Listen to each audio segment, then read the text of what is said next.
Olá, meu nome é Daniel, integro a equipe de matemática do time Madan e a aula de hoje é sobre grandezas proporcionais.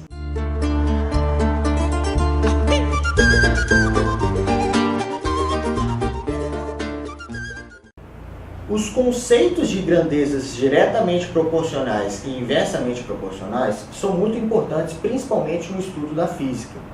Várias leis que hoje conhecemos foram deduzidas empiricamente com esses conceitos. A lei de Coulomb, com a balança de torção, a lei de Fourier, de fluxo de calor, as leis de Ohm, a primeira lei de Ohm e a segunda lei de Ohm, a lei de Joule, a lei da gravitação universal de Newton, a equação geral dos gases, que também é conhecida como equação de Clapeyron, e a equação geral da calorimetria. Inclusive, em várias questões do Enem, esse é o conceito cobrado. O Enem pede para que o aluno deduza uma fórmula a partir do seu entendimento do que é grandeza diretamente proporcional e grandeza inversamente proporcional. Primeiramente, vamos estudar o conceito de grandezas diretamente proporcionais. Quando eu tenho duas grandezas que variam mantendo a razão constante, essas grandezas são denominadas grandezas diretamente proporcionais. Acompanhe comigo. Imagine que eu tenho uma grandeza A, certo? E uma grandeza B, cuja razão entre as duas sempre seja constante. Vou chamar essa constante de K, e essa constante é importante que o aluno saiba que é a nossa constante de proporcionalidade. Além disso, é muito importante também que o aluno identifique quando duas grandezas são diretamente proporcionais por meio de um gráfico cartesiano. Então, façamos uma continha bem simples aqui. É possível concluir que A sobre B é igual à nossa constante de proporcionalidade K. Ou seja, é possível concluir que A é igual a K vezes B, certo? Se o aluno está lembrado do estudo de funções polinomiais do primeiro grau, a gente consegue perceber que se nós montarmos um eixo cartesiano em que no eixo Y eu vou colocar minha grandeza A e no eixo X eu vou colocar minha grandeza B, perceba que eu tenho uma função da forma y é igual a ax. É uma reta saindo da origem, certo?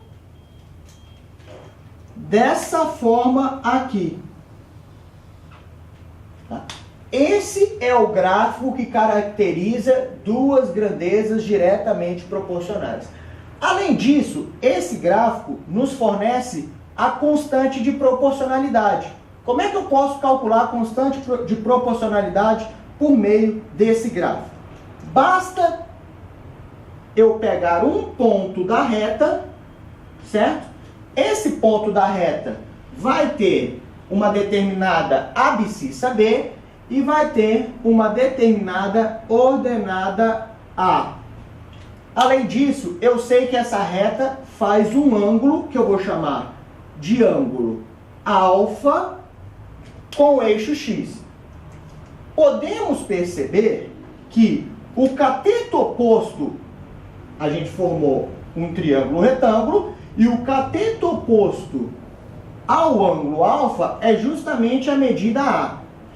O cateto adjacente ao ângulo alfa é justamente a medida B. Logo, podemos concluir, a gente sabe da trigonometria, que a tangente de um ângulo é o cateto oposto sobre o cateto adjacente.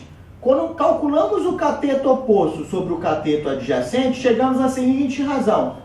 Tangente de alfa é A sobre B, que a gente já sabe que é igual à constante de proporcionalidade. Então, se você olhar um gráfico de grandezas diretamente proporcionais e quiser calcular qual é a constante de proporcionalidade, basta calcular a tangente do ângulo que a reta faz com o eixo X. Agora que o conceito de grandezas diretamente proporcionais foi dado, é importante que o aluno não confunda quando duas grandezas são diretamente proporcionais, certo? Podem surgir certas pegadinhas. Vejamos um caso da física. É comum professores de física pedir para que o aluno converta a temperatura de Fahrenheit para graus Celsius. Vejamos a situação. Como fazer essa conversão? Acompanhe comigo. Vários de vocês devem ter visto situações como essa. O professor coloca duas escalas, uma delas ele nomeia de Fahrenheit, a outra de graus Celsius, certo? E a gente pega dois pontos de referência. Em geral, pegamos o ponto de referência de fusão, o ponto de fusão da água e o ponto de evaporação da água. Então a gente sabe, em graus Celsius, que a água funde a 0 graus Celsius. Evapora a 100 graus Celsius. Muito bem. Se pegarmos esses dois pontos na escala Fahrenheit, percebemos que a água se funde a 32 Fahrenheit e evapora a 212 Fahrenheit. Logo, vamos pegar mais um pontinho aqui. Aqui eu vou chamar de temperatura TC, a temperatura em graus Celsius. Aqui a temperatura TF, a temperatura em Fahrenheit. Muitos de vocês já devem ter visto esse tipo de transformação. O professor, em geral, faz o quê? TF menos 32 está para 212 menos 32, assim como TC menos 0 está para 100 menos 0. Vou fazer a continha aqui para a gente chegar em uma equação mais simplificada. Aqui embaixo eu fico com 180, aqui eu fico com TC sobre 100. Se eu multiplicar de ambos os lados da minha equação pelo 20, vou conseguir uma simplificação, certo? 180 dividido por 20, nós sabemos que é igual a 9, tudo bem?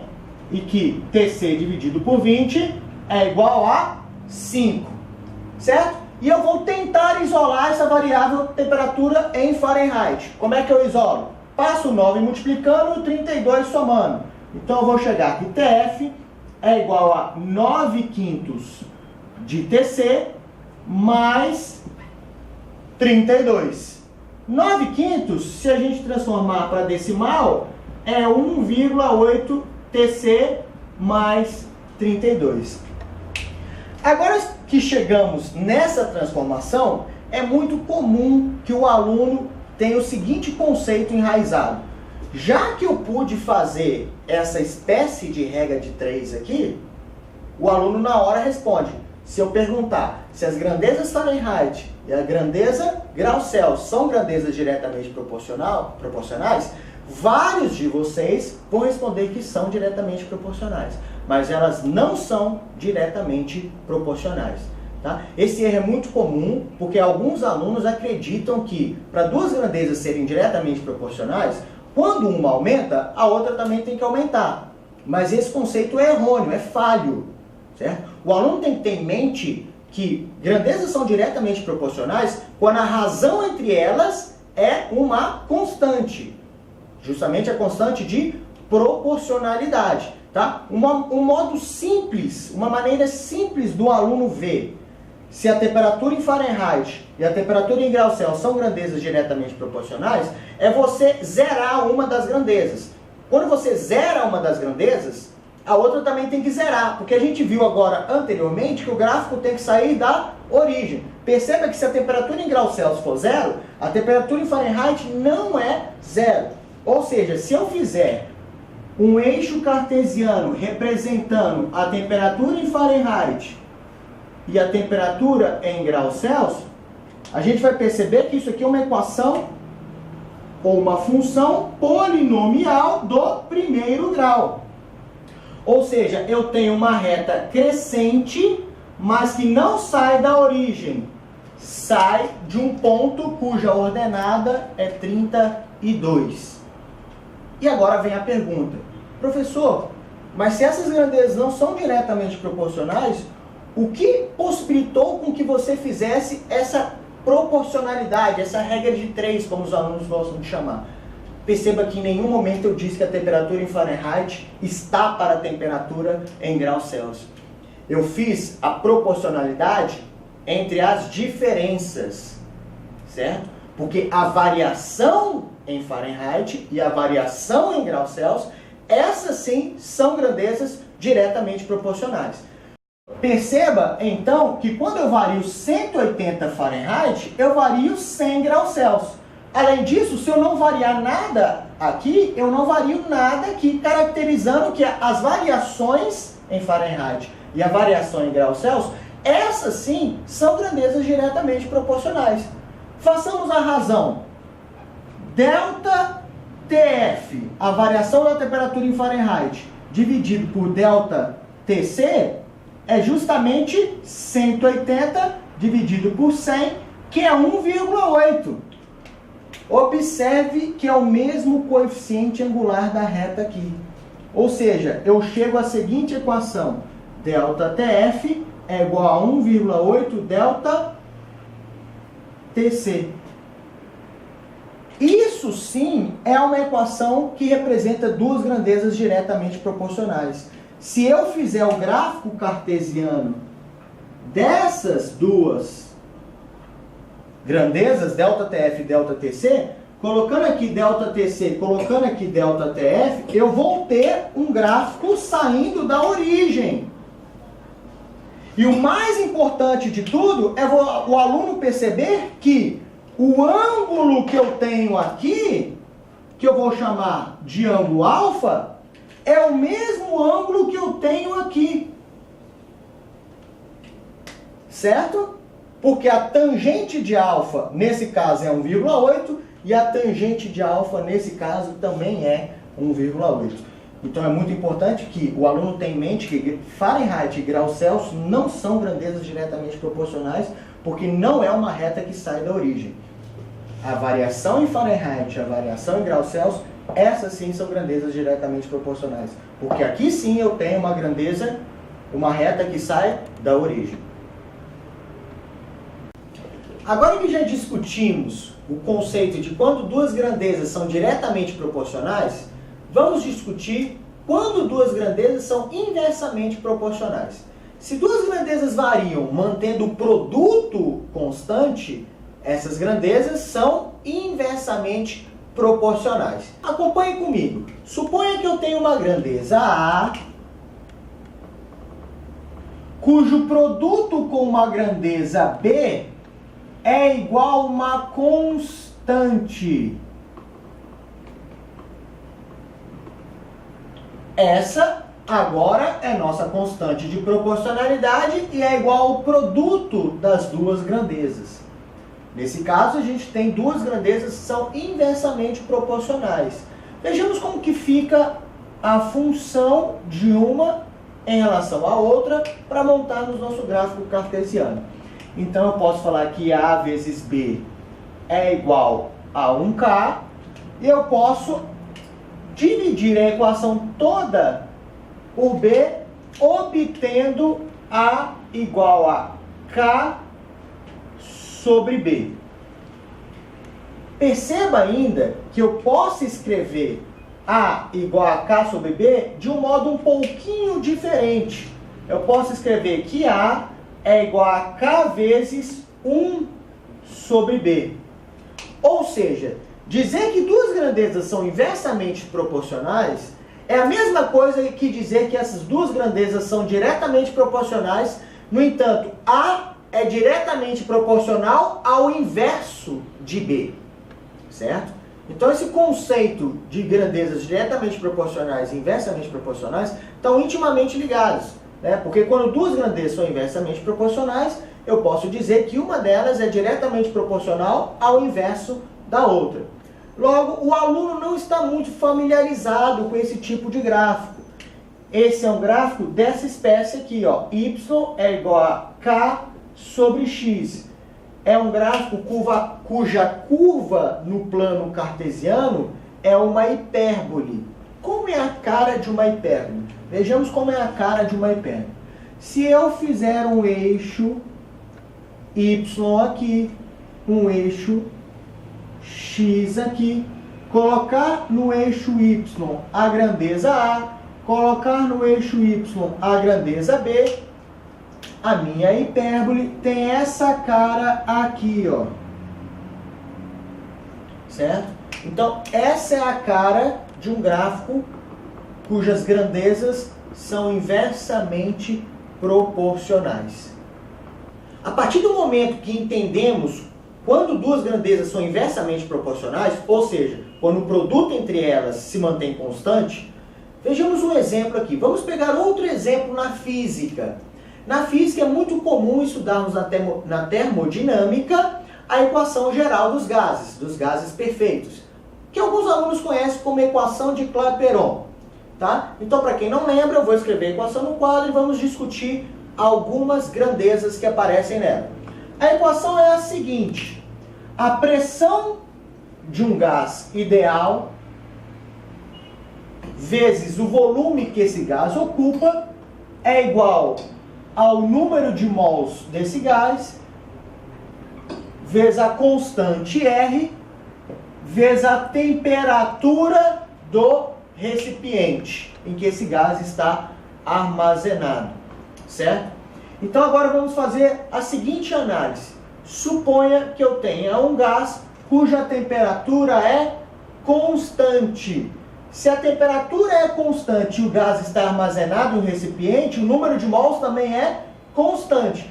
Como R também é uma constante, nós podemos concluir que isso tudo aqui é a nossa constante de proporcionalidade, que eu vou chamar de K.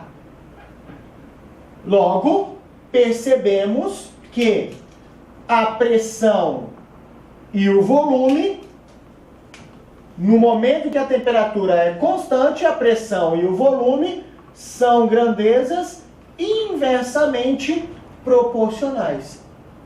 Se eu fizer um gráfico de pressão por volume, vamos ver como é que fica um gráfico de pressão por volume. A gente acabou de estudar que esse gráfico tem que ser uma hipérbole, certo? Uma hipérbole. Então aqui é pressão, aqui é volume e aqui a gente tem uma hipérbole. Essa hipérbole é muito conhecida na física e ela recebe o nome de uma isotérmica. Certo? Por que isotérmica? Porque a temperatura, apesar da pressão e o volume estarem variando, elas variam de tal modo a manter a temperatura constante. Ou seja, quando a pressão do gás dobra, o seu volume tem que se reduzir à metade. Quando a pressão do gás triplica, por exemplo, o seu volume tem que se reduzir à terça parte, para manter a constante proporcionalidade e manter a temperatura constante. Uma dúvida muito comum entre os alunos é saber comparar duas isotérmicas. Suponha que eu tenha essa isotérmica cuja temperatura seja uma temperatura T1. Vou desenhar uma outra isotérmica um pouco mais acima, cuja temperatura seja uma temperatura T2. Uma pergunta muito comum em vestibulares é: qual das duas temperaturas é maior, T1 ou T2? Alguns alunos acabam decorando isso, mas sugiro você fazer uma análise simples, certo? Você pega ou a pressão ou um volume igual para os dois gases, para as duas situações. Então eu vou pegar uma pressão P igual para os dois gases. Se eu fizer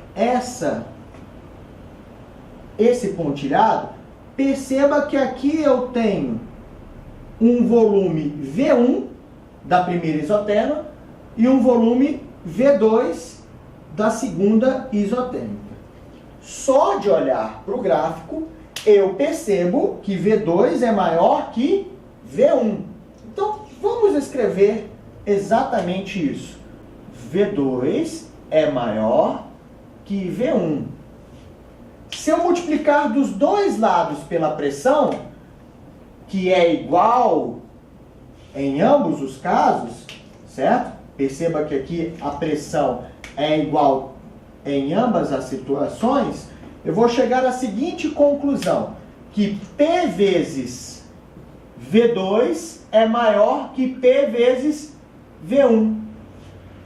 Só que P vezes V2 é igual a constante de proporcionalidade K2. E P vezes V1 é igual a constante de proporcionalidade K1. Perceba que se essa constante é maior que essa, como a constante está intimamente ligada à temperatura, a gente conclui que a temperatura T2 é maior que a temperatura T1. O aluno pode ver pela seguinte forma: à medida que a isotérmica se afasta da origem, o meu produto PV torna-se cada vez maior. Alguns alunos acabam decorando isso, mas não é necessário, basta fazer essa análise. À medida que a isotérmica se afasta da origem, o meu produto PV é maior, ou seja, a minha temperatura é maior. Ou seja, a minha constante de proporcionalidade cresce à medida que a isotérmica se afasta da origem. Agora que o aluno já sabe o conceito de quando duas grandezas são diretamente proporcionais e inversamente proporcionais, é importante a gente discutir algumas situações em que aparecem grandezas misturadas em uma fórmula. É muito comum, principalmente na prova do Enem, que o aluno saiba montar uma fórmula a partir das informações dadas. Vejamos um exemplo da física, um exemplo da lei de Coulomb. Coulomb foi capaz de determinar a força eletrostática por meio de uma balança de torção. A força eletrostática, utilizando dessa balança, ele percebeu que ela é K vezes o módulo de uma carga, o módulo de outra carga, dividido pela distância entre elas ao quadrado. Então, o que é muito comum aparecer em prova é a força eletrostática e as cargas, ou uma das cargas, são grandezas diretamente proporcionais ou inversamente proporcionais? Então é comum que o aluno tenha essa dúvida, certo? Se o aluno tiver essa dúvida, basta ele fazer um raciocínio simples, certo? Se ele passar multiplicando D, passar dividindo as cargas,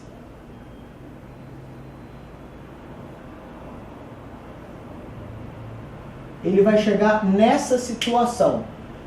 Perceba que a força e as cargas possuem uma razão constante. Logo, força e carga são grandezas diretamente proporcionais. Já a força e a distância ao quadrado possuem um produto constante. Logo, a força e a distância ao quadrado são grandezas inversamente proporcionais. É muito importante que o aluno perceba também que a força não é inversamente proporcional à distância, mas sim inversamente proporcional ao quadrado da distância. Porque isso também já foi cobrado em uma prova do Enem. Outra questão que precisamos discutir é como realizar divisões diretamente proporcionais e inversamente proporcionais.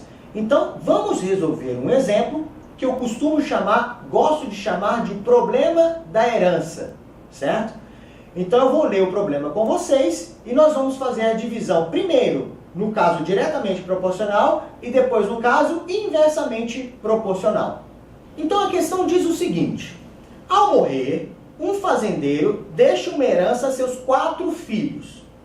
Em seu testamento, o fazendeiro deixa escrito que a herança deve ser repartida de forma diretamente, e depois nós vamos fazer o caso inversamente proporcional às idades de seus filhos. Então, as idades dos seus filhos são, respectivamente, 4 anos, 6 anos, 8 anos, 12 anos. E a herança deixada pelo fazendeiro é de R$60.000. Antes de resolver essa questão, vamos relembrar uma regrinha de proporcionalidade. Vamos lembrar do teorema de Tales da geometria. Se eu tenho 4 retas paralelas e 2 transversais, que eu nomeei de RS, certo? Os seus segmentos são proporcionais. Ou seja, o teorema de Tales faz com que eu afirme a seguinte proporcionalidade: A está para D, assim como B está para E, assim como C está para F. No entanto, eu ainda posso melhorar essa proporcionalidade. Eu posso dizer que A mais B mais C, esse segmento todinho aqui, está para D mais E mais F. Esse segmento todinho aqui. Então, eu vou ter a seguinte razão. A mais B mais C está para D mais E mais F. Tudo bem? Com isso, sabendo disso, vamos resolver a questão.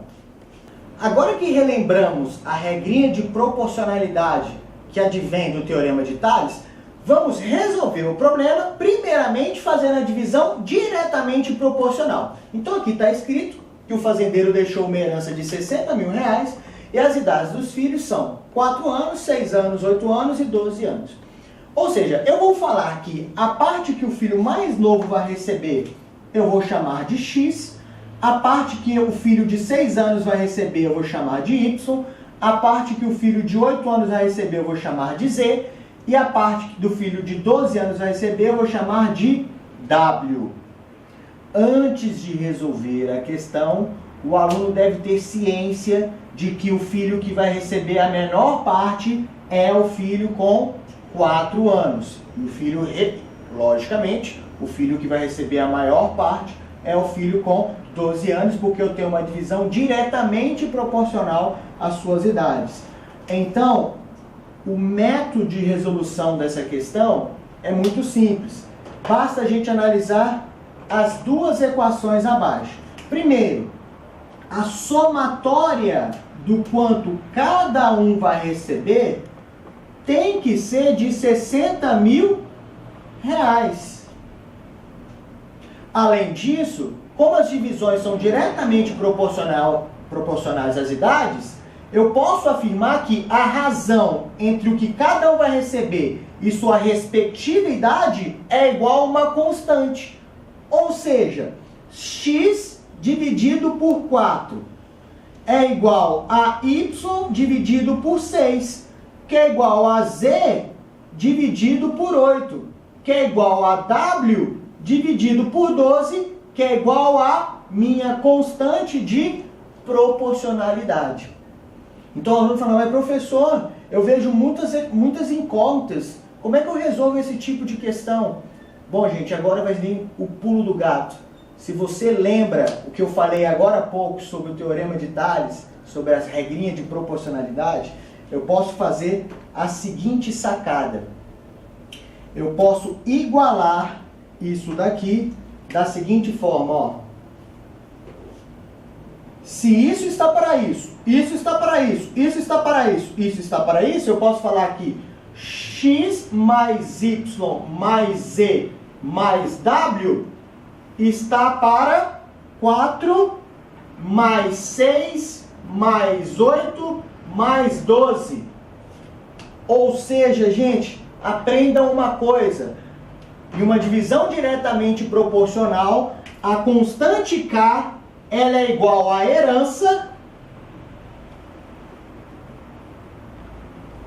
x mais y mais z mais w dividido pela soma das idades. E aí fica muito fácil. Qual é a minha constante de proporcionalidade, então? 60 mil dividido por 4 mais 6, 10. 8 mais 12, 20. 10 mais 20, 30. 60 mil dividido por 30, eu obtenho K igual a 2.000. Se o K é igual a 2.000, basta você agora analisar. X sobre 4 é igual a K. Então, se x sobre 4 é igual a K, que é igual a 2.000, o filho mais novo vai receber um valor de 8.000 reais. Se x, ou melhor, se y sobre 6 é igual a K, que é igual a 2.000 reais, então o filho de 6 anos vai receber um valor de 12.000 reais. Confere? O filho de 8 anos, se z sobre 8 é igual a K, que é igual a 2.000 reais, então o filho de 8 anos, 8 vezes 2.000, vai receber um valor de 16.000 E se o filho mais velho, W, vai receber W sobre 12 é igual a K, que é igual a 2.000, então eu concluo que o filho mais velho vai receber um valor de 12 vezes 2.000, R$24.000. Então uma dica que eu quero deixar para vocês, gente, saiba que uma divisão diretamente proporcional, o K sempre é a herança dividido pela soma das idades. Então em uma questão, talvez você não tenha uma questão de um fazendeiro que deixa a herança para seus filhos. Mas você sempre vai ter uma questão de divisão diretamente proporcional, algum valor que vai ser a herança e alguns valores que serão as idades. Então é muito rápido você achar a constante de proporcionalidade. Achando a constante de proporcionalidade, basta multiplicar todas as idades pela constante que você vai achar os respectivos valores para cada um dos filhos. Para completar a questão e ver se você realmente acertou, perceba que 8.000 mais 12.000, 20.000, mais 16.000, 36.000, mais 24.000, dá os mesmos 60.000 de herança que o fazendeiro deixou. Agora que já resolvemos a questão realizando uma divisão diretamente proporcional, vamos resolver a questão realizando uma divisão inversamente proporcional às idades dos filhos.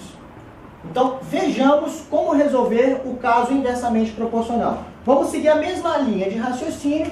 Eu vou chamar a parte que cada filho vai receber de x, y, z e w. A única coisa que o aluno tem que ter em mente, por enquanto, é que w agora vai ser o menor valor encontrado e x vai ser o maior valor encontrado. E não tem como fugirmos das duas equações iniciais, que a soma dos valores recebidos por cada um dos filhos deve ser o total, deve ser a herança de R$60.000. No entanto, como a divisão é inversamente proporcional, ou seja, a parte que cada filho vai receber é inversamente proporcional às suas respectivas idades, o que nós temos constante não é a razão entre a parte recebida e as idades, e sim o produto entre a parte recebida e as idades. Ou seja, 4 vezes x é igual a 6 vezes y, é igual a 8 vezes z, é igual a 12 vezes w, que é igual a minha constante de proporcionalidade.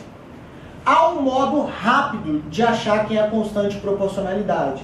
Se você reescrever essa equação de baixo da seguinte maneira: x sobre 1/4 é igual a y sobre 1/6, que é igual a z sobre 1/8, que é igual a w sobre 1 sobre 12avos. Percebe que agora nós vamos usar aquela teoria que a gente discutiu há um tempinho atrás. Dizer que duas grandezas são inversamente proporcionais é o mesmo que dizer que uma grandeza é diretamente proporcional ao inverso da outra. Ou seja, isso aqui é igual a K. Se eu utilizar o conceito visto anteriormente do Teorema de Tales, eu posso concluir que x mais y mais z mais w dividido por 1/4 mais 1/6 mais 1/8 mais 1 sobre 12, eu vou chegar à seguinte conclusão, que a minha constante de proporcionalidade é a herança dividido pela soma dos inversos das idades. Na divisão diretamente proporcional era a soma das idades. Na divisão inversamente proporcional é a soma dos inversos das idades. Calculando qual é o meu valor de K, eu percebo que eu vou ter R$60.000, que é a herança, dividido pela soma dos inversos. Eu posso utilizar um MMC, 24, e chegar a 24 por 4 dá 6, 24 por 6 dá 4, 24 por 8 dá 3, 24 por 12 dá 2. 6 mais 4, 10, mais 5, 15. Eu vou ter 60.000 dividido pela fração 15/24. Relembrando a divisão de fração, basta manter a primeira fração e multiplicar pelo inverso da segunda fração. Tudo bem? Realizando as devidas simplificações, certo? A gente pode dividir 60.000 por 15, a gente vai obter 4.000. 24 vezes 4.000, a gente obtém um K igual a 96.000. Agora que achamos o valor de K, basta voltar na segunda equação, substituir K igual a 96.000 e achar os respectivos valores de X, Y, Z e W. Então vamos vir no cantinho e calcular os valores de X, Y, Z e W. Primeiro valor de X. 4x é igual a K, que é igual a 96.000.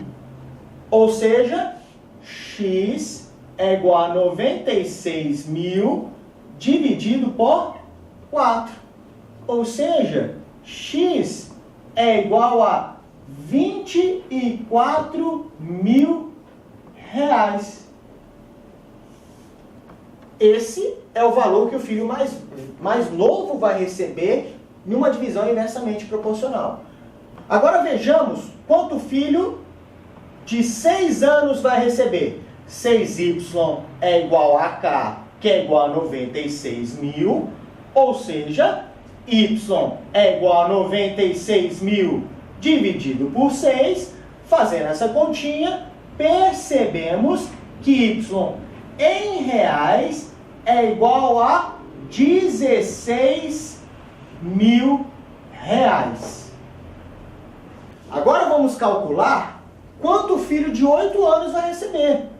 8z é igual a k, que é igual a 96.000 reais. Então, podemos calcular que z é igual a 96.000 dividido por 8, obtendo o valor z em reais de 12.000 reais.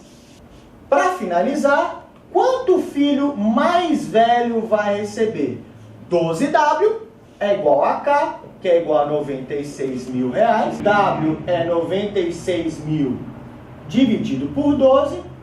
Como 96 por 8 dá 12, 96 por 12, né, gente? Vai dar 8.000 reais. Então perceba que o filho mais velho realmente recebeu menos que o filho mais novo, que foi o que recebeu mais. Para conferir se a questão está correta, basta fazer a soma. 8 mais 12, 20, mais 16, 36, mais 24, 60.000 reais. Então quero que o aluno guarde o seguinte método de resolução. Para você resolver um problema cuja divisão é diretamente proporcional, a constante de proporcionalidade é sempre a herança dividida pela soma das idades. Se o problema for inversamente proporcional, a constante de proporcionalidade é sempre a herança dividida pela soma dos inversos das idades. E óbvio, gente, que você vai ter que ter a malícia de perceber em uma questão qual valor se refere à herança, qual valor se refere às idades. Essa é apenas uma questão base para você resolver todas as outras questões de divisão diretamente proporcional e inversamente proporcional. Uma dica para você que acabou de assistir essa aula: se você quiser resolver todas as questões dos Enems anteriores, adquira nossa apostila de matemática para o Enem. Agora, se você quiser se aprofundar sobre algum tema mais teórico, assista as nossas videoaulas ou venha conhecer os nossos cursos. Venha conhecer o Madam, entre para o nosso time você também.